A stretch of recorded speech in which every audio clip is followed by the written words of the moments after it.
Adom hojik aigi video si yengbiri. Aduga sigi midgup simaktari space da yam sathina angakpa masu thokli. Sigi angakpa sigi maming tizloisingna 3i Atlas haina kawi. Maming amasum thonjabai watani masigi angakpa posak asi karino haibade khina chapchana khangba ngamdri. Ahanbadadi masi tizloisingna Comet ama Oigani dana phongdoklamlabasu magi khupai lakpai adagi mabu semgal iba masaksing asi kupna nainaru mutungdadi masi yam haisingna Comet ki shaktam loriba alien jati amana sarkpa makhoigi apaibi alien spacecraft ama iramba yai dana su phongdoknarakli.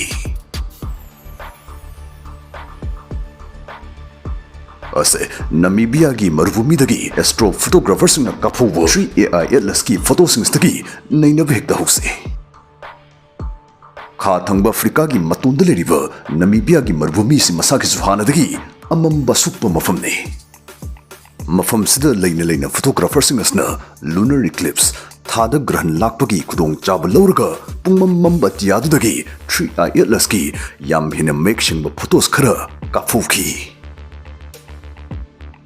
Photos adu urubada makhoi ngakpana khamthengki madudi 3i Atlas amamba tiatu da samtrik sangba machugi mangal amag loinana paida leramki.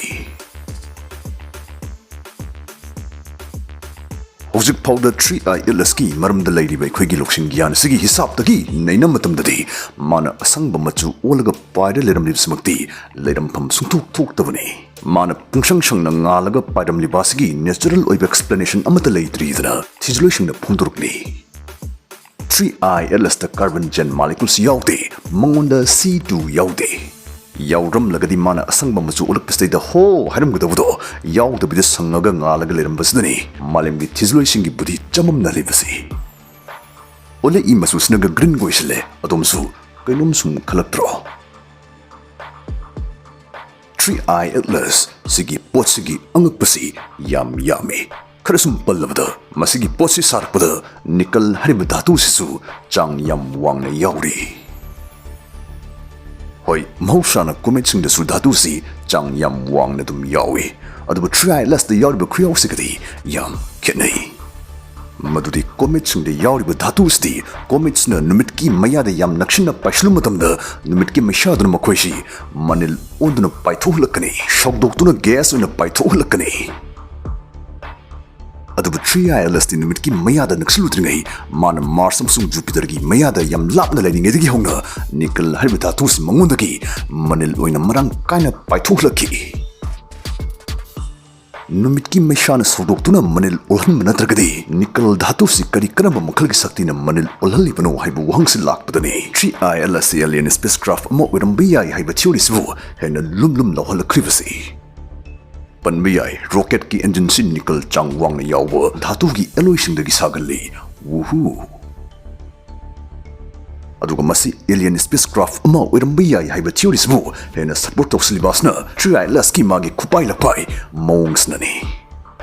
Madudi sigi potsi akhina me thagi angan basruktagi thengnarakpa dudagi horaga hojik October loshilabas fawda akhina naina matamda mana parakli lambe lamsung magi ayang bstaida kaishu thoina ohungba madlaite yam constant oin dum lei yang su yang khate tapsu tapthade maike shu fongde matangsta haining libadi karguma 3i Atlas na Comet ama oiramba taragadi magi khupai lakpa staida ohungba kharatadi leifam adum thokpani.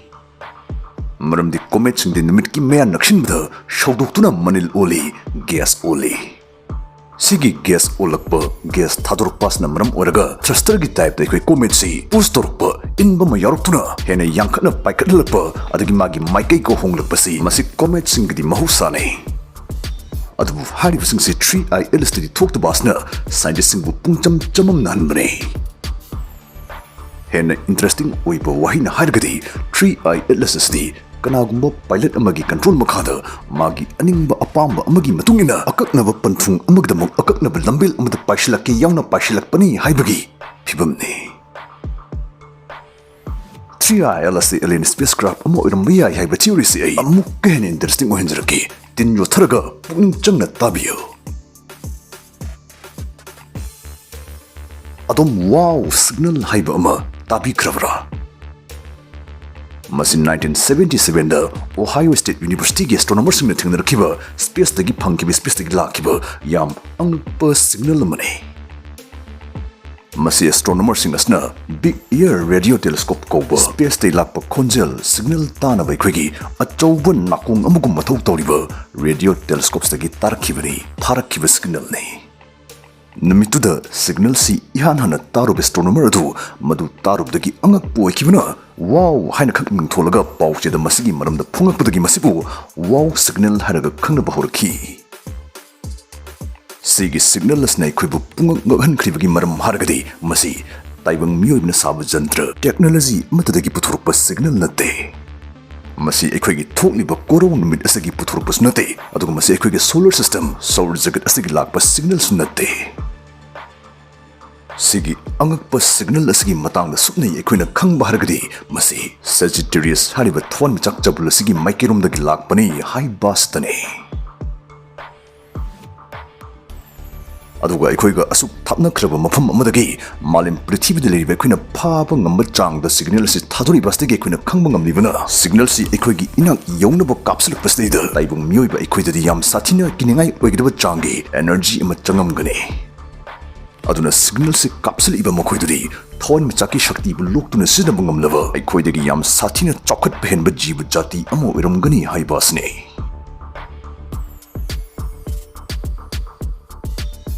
aduga nakal amarum da karguma masigi signal asna khutsim gi iramdraba haidi mahusha oiba maram madagi thadruk puram magadi masi thawan michak amagi manungda thokpa activity kharana maram oraga thadruk pa signal uramba yaidanasu panari anyway 3ILS की video स्टेजा वाव signal की मरम the पुसली बसगी मरम दो हाइजरागे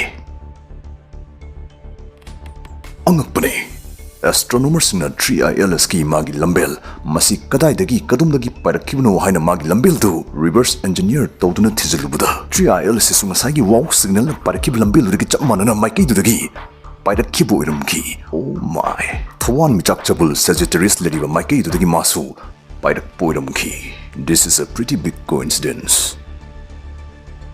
Masina 3ILS Alienna spacecraft amo irumgani haiba theories da lubliba singnadi wow signal du madu athapa thon michak amdagi lakpo iram laroi masi ekhoigi anoba visitor 3ILS dagi thadorpa signal soidanu irumgani danasu kanna phungdoknaragli wow adubu hojikadi kurimausi theory ngaktoiri karamana khare hena chungani karamana hena langani haibuduri kananasu chapchana haiba ngamdri aduna aishu makha tana thijinjaraga anobu update anobu paw amuk puruk laksage matam ngaiminasi thakchari